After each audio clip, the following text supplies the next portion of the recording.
Bismillahirrahmanirrahim. Alhamdulillah wassalatu wassalamu ala Rasulillah wa ala alihi wa ashabihi wa man tabi'ahum bi ihsanin ila yaumiddin.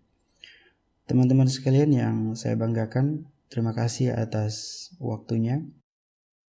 Di video sebelumnya kita telah membahas tentang poin-poin penting apa saja yang perlu kita perhatikan sebelum menulis latar belakang penelitian atau menulis proposal penelitian.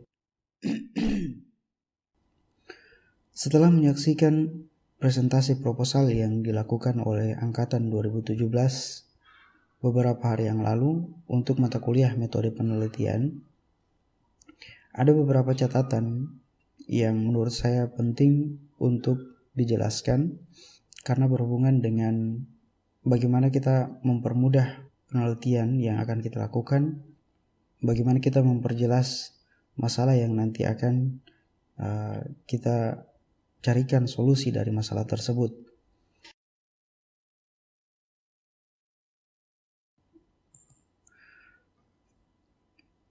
Namun sebelum kita bahas tentang catatan-catatan yang saya maksud tersebut, terlebih dahulu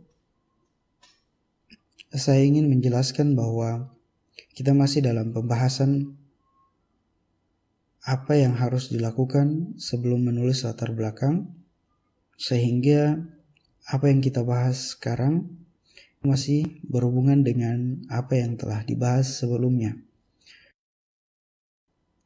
Untuk itu, bagi teman-teman yang belum melihat pembahasan tentang apa yang dimaksud dengan masalah penelitian, bagaimana cara mencari masalah penelitian, kemudian bagaimana melakukan identifikasi masalah penelitian, sangat saya harapkan untuk melihat video tersebut karena akan mempermudah teman-teman untuk memahami apa yang nanti akan kita bahas di video kali ini.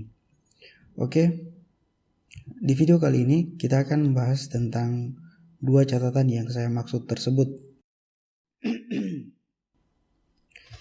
Catatan yang pertama adalah masalah yang diangkat harus spesifik.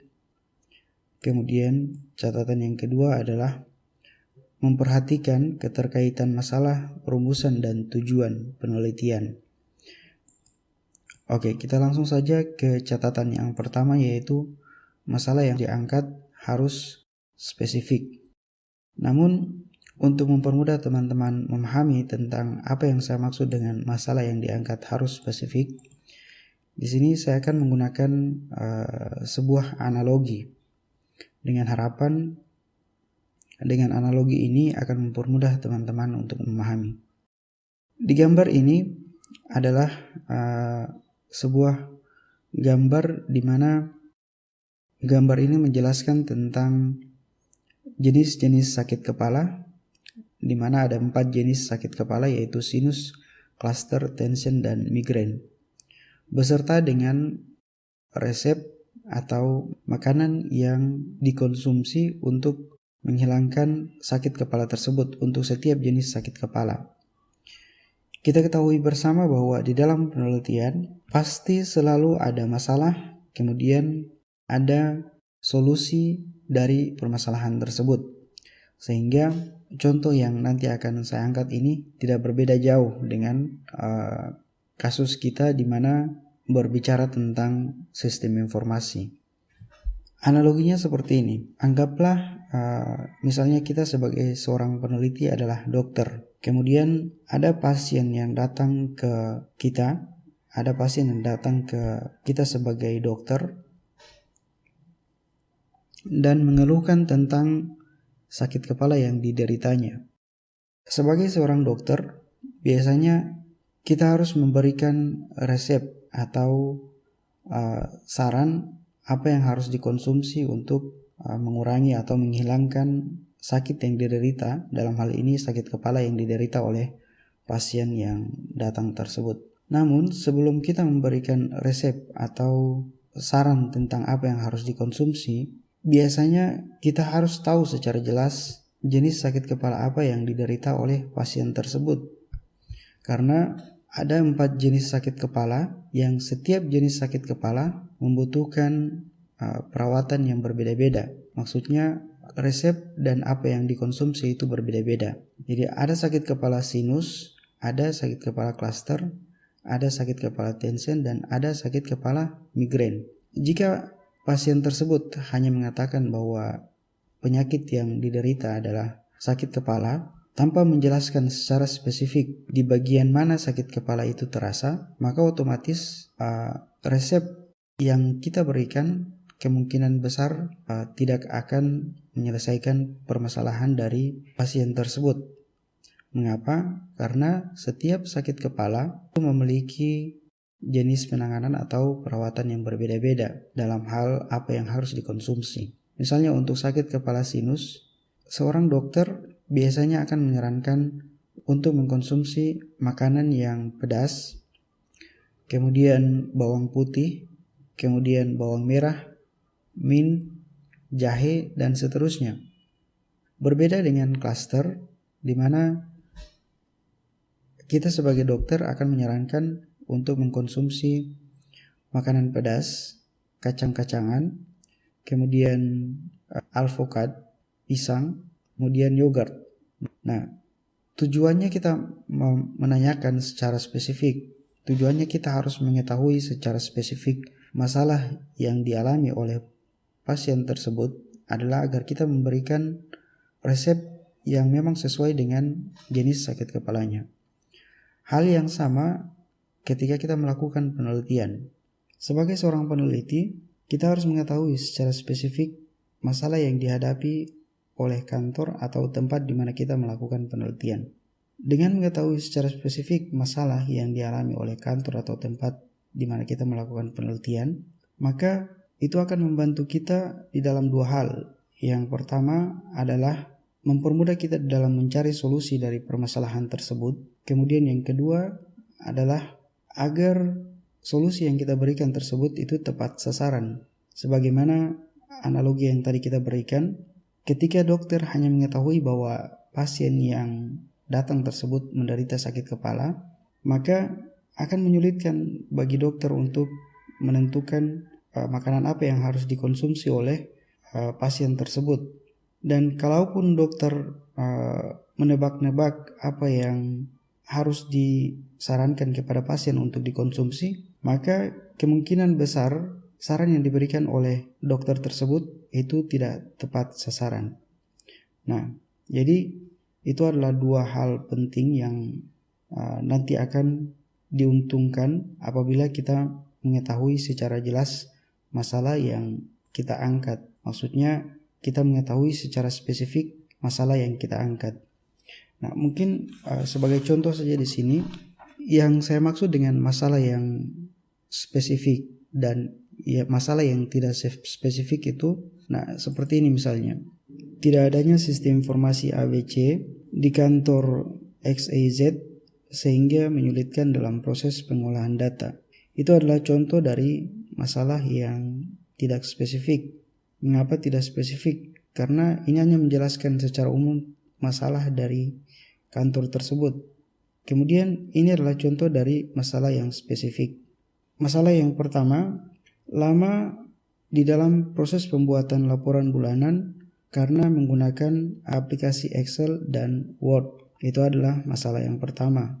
Kemudian yang kedua, data-data ABC yang dikelola menggunakan Excel sering terjadi kesalahan karena banyaknya data dan harus dibuatkan rumus satu persatu. Kemudian masalah yang ketiga, data-data yang tersimpan di Excel dan Word memakan tempat penyimpanan karena setiap bulannya biasanya dibuatkan file yang baru. Jika diperhatikan, masalah yang spesifik itu adalah jabaran atau inti dari masalah yang umum. Jadi, masalah yang umumnya adalah tidak adanya sistem informasi ABC di kantor XYZ sehingga menyulitkan dalam proses pengolahan data. Jabarannya adalah lama dalam proses pembuatan laporan bulanan karena menggunakan aplikasi Excel dan Word. Kemudian data-data ABC yang dikelola menggunakan Excel sering terjadi kesalahan karena banyaknya data dan harus dibuatkan rumus satu demi satu. Kemudian data-data yang tersimpan di Excel dan Word memakan tempat penyimpanan karena setiap bulannya biasanya dibuatkan file baru. Itu adalah jabaran dari masalah yang umum tadi. Oke, itu untuk catatan yang pertama. Kemudian kita lanjut ke catatan yang kedua, yaitu memperhatikan keterkaitan masalah, rumusan, dan tujuan. Untuk catatan yang kedua ini, memperhatikan keterkaitan masalah, rumusan, dan tujuan. Di sini saya menggunakan salah satu contoh. Anggaplah misalnya di Prodi STIMIK Tidore Mandiri tidak memiliki sistem informasi akademik yang sekarang kita gunakan, yaitu sistem informasi akademik yang disingkat SIMAK. Anggaplah misalnya beberapa tahun lalu misalnya tidak adanya sistem informasi SIMAK, maka masalah yang timbul dari tidak adanya sistem informasi SIMAK ini, yang pertama adalah membutuhkan waktu yang lama dalam membuat KS. Nah, mengapa? Karena untuk menginput data di satu KS membutuhkan waktu sebanyak 5 menit. Jika ada 30 mahasiswa dalam satu kelas, maka waktu yang dibutuhkan untuk membuat KS adalah 2,5 jam untuk satu kelas. Jika ada 2 kelas, maka akan memakan waktu sebanyak 5 jam dan seterusnya. Itu adalah masalah yang pertama. Kemudian masalah yang kedua adalah karena tidak adanya sistem informasi akademik atau SIMAK, maka cara bekerjanya itu tidak efektif karena pekerjaan yang sama berulang di setiap memasuki semester akhir. Penjelasannya di sini, ketika memasuki semester akhir, biasanya Prodi harus mengcopy data yang lama dan memasukkan nilai untuk semester yang berjalan tersebut. Jadi data yang lama, data KHS yang lama di file dokumen dan Excel di copy ke tempat yang baru, ke file yang baru, kemudian dirubah namanya, kemudian di input nilai untuk semester tersebut. Ini adalah masalah yang kedua. Kemudian masalah yang ketiga, sering terjadi kesalahan dalam penginputan data di KHS. Penjelasannya di sini adalah banyaknya data yang harus diinput dan lamanya waktu pembuatan KS bisa membuat lelah dan tidak fokus, menyebabkan terjadi kesalahan dalam penginputan data.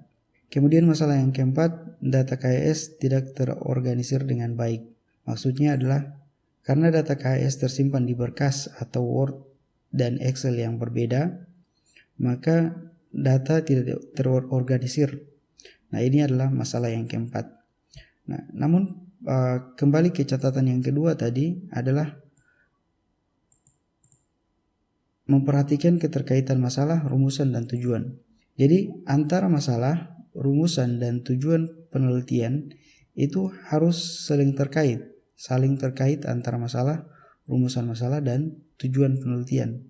Jadi misalnya pada saat masalahnya itu adalah membutuhkan waktu yang lama dalam membuat KS, maka rumusan masalahnya itu bagaimana membuat sebuah sistem informasi yang dapat mempercepat proses pembuatan KS.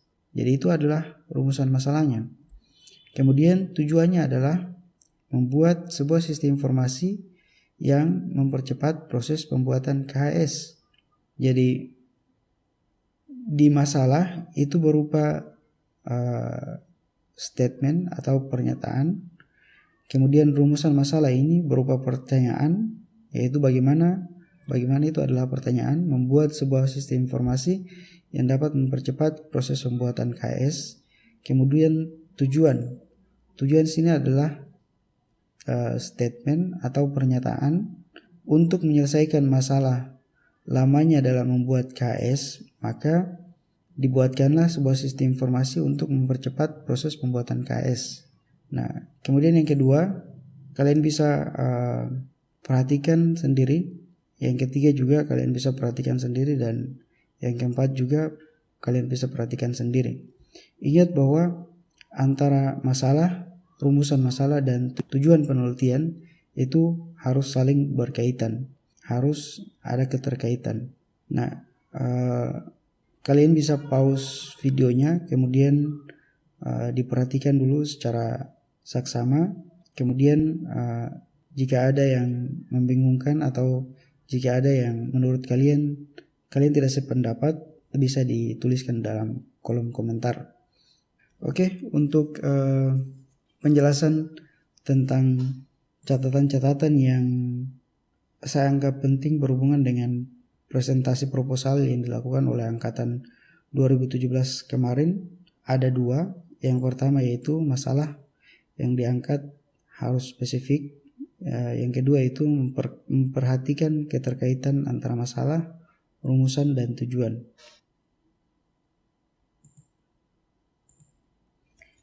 Untuk video kedua ini sampai di sini. Buat teman-teman yang belum paham atau mungkin ingin menanyakan sesuatu, bisa dengan menuliskan di kolom komentar. Sekali lagi terima kasih atas waktunya.